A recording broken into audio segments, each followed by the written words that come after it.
Monsieur Geoffroy Fumbola Libeka Makosso, bonjour et merci de répondre aux questions de la rédaction d'Info 241. Bonjour, merci encore pour le privilège que vous nous faites que de pouvoir réagir sur vos ondes. Depuis la mise en détention de Jean-Rémy Yama, vous avez lancé une campagne « Libérer Jean-Rémy Yama ». Quel est son objectif et ses attentes? La campagne a été lancée par l'ensemble des organisations de la société civile avec comme leader donc, de la campagne la Confédération syndicale Dynamique Unitaire. Donc, dans cette campagne, on retrouve l'ensemble des organisations que vous connaissez, Brain Forest, le COPI Citoyen, le Rôle BG et tous les autres, plusieurs syndicats, le SAMTAC et autres.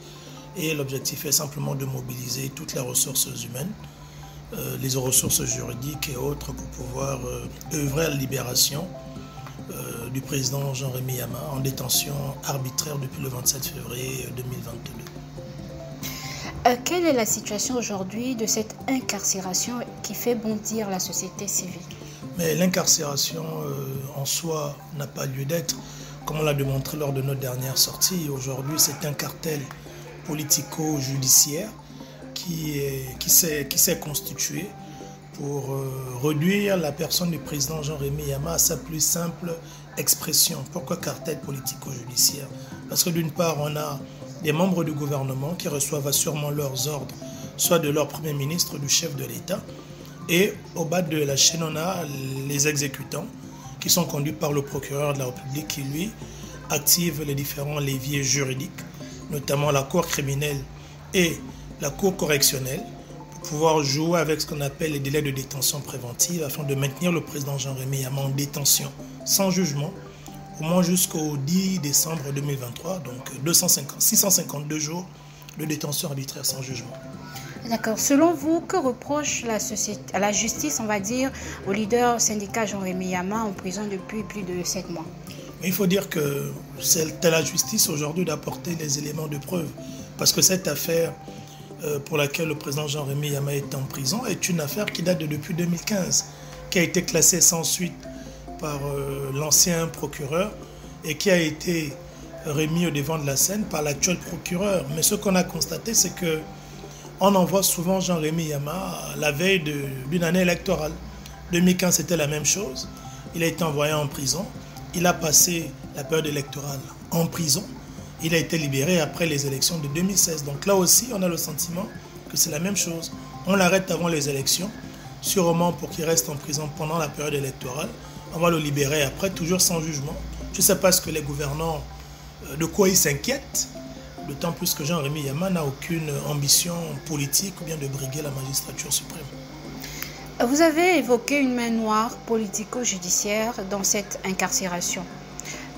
Pouvez-vous nous en dire un peu plus? Et puis, pensez-vous que sa libération peut avoir lieu dans les prochains jours? Pourquoi pas? Mais ce qu'il faut déjà dire quand on parle de cartel politico-judiciaire, c'est justement cela. Pourquoi? Parce que le président Jean-Rémy Yama aujourd'hui est victime de plusieurs situations. D'une part, il est en détention arbitraire. D'autre part, il a été radié de la fonction publique. Pour le côté, le volet détention arbitraire, quand on parle du cartel politico-judiciaire, simplement parce que au-dessus du procureur, on a le ministre de la Justice. Et le président de la République est par ailleurs le président du Conseil supérieur de la magistrature. Donc c'est lui qui nomme les magistrats aux hautes fonctions, notamment le procureur. Le constat est que aujourd'hui, le procureur n'a jamais présenté des éléments de preuve et cette thèse est davantage confortée par les manœuvres de l'actuel procureur André-Patrick Ropona. André-Patrick Ropona a demandé qu'on délivre à Jean-Rémy Yama un mandat de dépôt, chose qui a été faite au mois de mars, je pense le 2 mars. Et suite à ces problèmes de santé, au mois de juin, le juge qui était sur, donc le juge Magali Makobia-Oye, qui est sur la procédure d'abus de confiance qu'on accuse Jean-Rémy Yama et autres, a ordonné sa libération à cause de son état de santé. Elle a fait le 2 juin. Mais le 10 juin, le même procureur André-Patrick Ropona allait ouvrir une nouvelle instruction auprès d'une nouvelle juridiction qui est la cour criminelle, auprès du juge, d'un autre juge, Ayombo Leila. Et c'est elle qui a donc délivré un mandat de dépôt qui maintient le président Jean-Rémy Yama en prison. quand on parle de cartel au niveau judiciaire, par exemple, comprenez par là que le président Jean-Rémy Yama est en liberté sur le premier chef d'accusation d'abus de confiance parce que le premier juge Magali a ordonné sa libération, mais il a été rapidement rattrapé par un deuxième mandat qui le maintient aujourd'hui en prison, qui a été délivré par le juge Ayombo. Maintenant, l'autre volet du cartel, sur le volet administratif, il a été radié. Or, le statut général de la fonction publique est clair. Pour qu'une personne soit radiée, il faut que cela se fasse par conseil de discipline. Sauf qu'à ce niveau, il n'y a jamais eu de conseil de discipline. Donc son employeur premier, qui est l'USTM, n'a aucun grief contre son employé, Jean-Rémy Yama. Mais c'est le procureur de la République qui sort de ses prérogatives et qui diligente une enquête qui amène aux conclusions que non, Jean-Rémy Yama ne part plus au travail et il active la procédure de radiation et de suspension de solde auprès de la direction centrale des ressources humaines d'une part pour la radiation et auprès de la direction de la solde pour ce qui est de la suspension de solde. Donc tous les éléments sont là. Jusqu'à présent, il n'y a aucun élément mobile. Pensez-vous que sa libération peut avoir lieu dans les prochains jours? C'est notre souhait le plus ardent. C'est ce pourquoi on se bat chaque jour. On met chaque personne face à ses responsabilités. Si la détention de Jean-Rémy Yama ne repose sur aucun fait, vous comprenez aisément que sa détention relève simplement de la volonté du politique. Donc c'est le politique qui va décider quand est-ce qu'il voudra le libérer. Mais nous, en tant qu'acteurs de la société civile, nous allons continuer à mettre la pression pour dénoncer ces violations, quoique le Gabon ait ratifié plusieurs conventions internationales en matière de protection des droits de l'homme qu'il ne respecte même pas, en dépit du fait que le Gabon siège au Conseil des Nations Unies des droits de l'homme et préside pour le mois d'octobre la présidence donc, du Conseil de sécurité des Nations Unies. Monsieur Geoffroy Fumbola Libeka, que répondez-vous à ceux-là qui assimilent vos actions d'acteurs de la société civile à de la politique? Mais comme je le dis tout le temps, c'est la méconnaissance. Vous savez, on a un défaut pour nous en Afrique, singulièrement au Gabon, différemment de ceux de l'Afrique de l'Ouest, c'est qu'on n'aime pas trop se cultiver, on n'est pas intéressé à lire, à défendre nos droits. Ce qui fait que quand vous venez faire quelque chose qui est en phase avec les missions qui sont les vôtres, les gens automatiquement, c'est de la politique. Pourquoi? Parce qu'ils n'ont pas d'autre modèle de défense de leurs droits que les politiciens. Ils attendent du politique. Ils attendent que c'est le politique qui fait ça, c'est le politique qui vient offrir un carton de poulet, c'est le politique qui fait ça. Même quand tu dis aux personnes que non, mais la loi ne te permet même pas d'accepter ce que le politique te donne. Parce que quand tu le fais, on appelle ça la corruption au sens de la loi. Les gens vont te dire, non, c'est vous qui montrez, que vous voulez montrer que vous connaissez tout ça. Donc, c'est la méconnaissance, donc je comprends ces personnes-là. Mais on continue notre travail pédagogique à rappeler à ces personnes que nous sommes dans le cadre de nos actions civiques. Et c'est ce que la loi, la Constitution, son article 1er, nous recommande, alinéa 26, si je ne me trompe pas. Chaque citoyen a le devoir de défendre les lois de la République, la Constitution et tous les règlements. Voilà, donc c'est ce que nous faisons. Mais bon, ça surprend certaines personnes parce qu'ils ne sont pas dans cette culture-là de défense de leurs droits et de nos textes. Est-ce que vous pensez que le syndicalisme au Gabon a encore sa place face à un gouvernement ou à des autorités quelque peu sourdes? Oui, le syndicalisme aura toujours sa place, comme la société civile. Le fait qu'on ait un gouvernement ou des gouvernants qui violent de façon continue les textes ne va pas pousser également la société civile et les syndicats à accompagner le gouvernement dans cette violation. Pourquoi?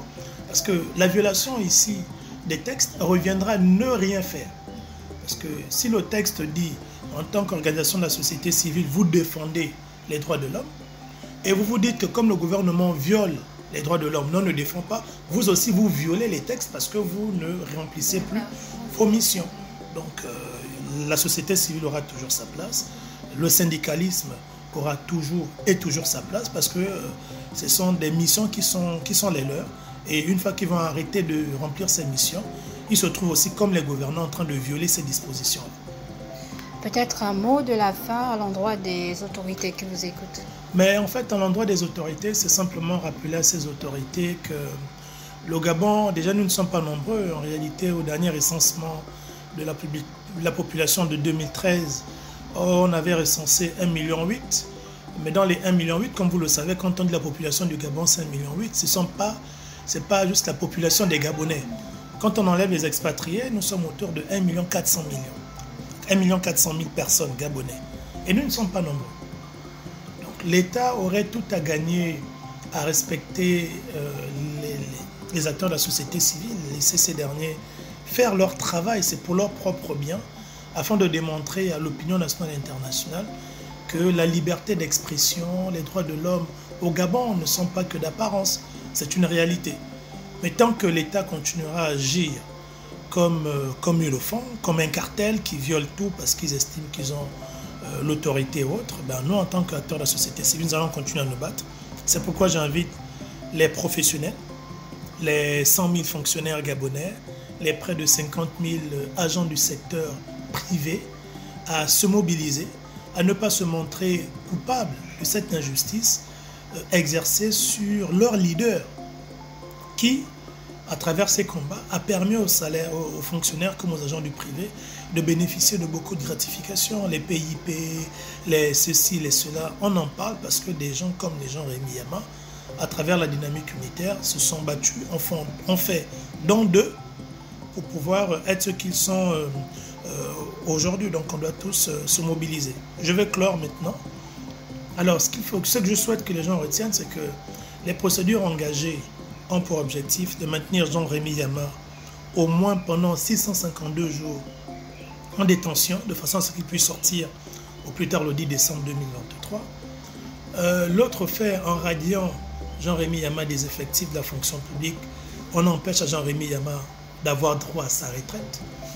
En le radiant, on l'empêche d'exercer son combat syndical parce qu'en étant radié, il ne peut plus prétendre être président d'un syndicat, bien d'une confédération syndicale. En le radiant et en le privant de solde, le système veut totalement détruire sa personne et sa famille. Pour preuve, son épouse est décédée récemment pour problème de santé. Les enfants sont quasiment abandonnés à eux-mêmes. Ils n'ont plus de père parce que le père est en prison. Ils n'ont plus de mère parce que la mère est décédée. Vous avez quelquefois des enfants à bas âge.